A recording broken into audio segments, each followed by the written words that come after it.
It was really a remarkable, I don't remember a time when a president of the United States has gone into what we could describe as a potentially hostile environment. He flatly denied any wrongdoing when it comes to Russia.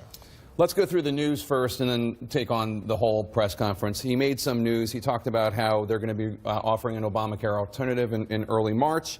He said next week they're going to be offering a new executive order on travel and immigration to replace the old one that the courts held up. He said that he's asked the Justice Department to look into the leaks, and then when pressed by several reporters on whether anybody on his campaign reached out and had communications with Russia, he said, quote, "Nobody I know of talked to Russia during the campaign." Those seem to be the major bits of news relating to his agenda. He kept saying Russia is a ruse. Well, it was a wild press conference, and I think that, first of all, purportedly, the purpose of it was to introduce his new Secretary of Labor nominee, Alexander Acosta. He talked about Jim Acosta more than he talked about Alexander Acosta. He talked about Hillary Clinton more than he talked about Alexander Acosta.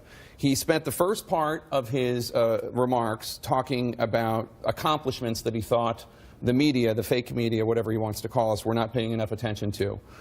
But then, focusing on these accomplishments and offering an optimistic, positive view of what he's doing for this country, it was an airing of grievances. It was Festivus. It was complaints about the media.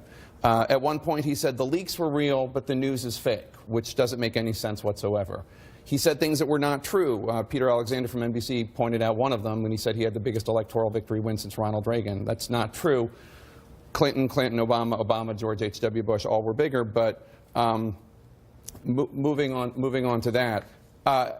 If you are a soldier in harm's way right now, if you are a hungry child in Appalachia or the inner city, if you are an unemployed worker in a hollow shell of a steel town, that's not a president who seemed rather focused on your particular needs and wants. That's a president focused on his bad press.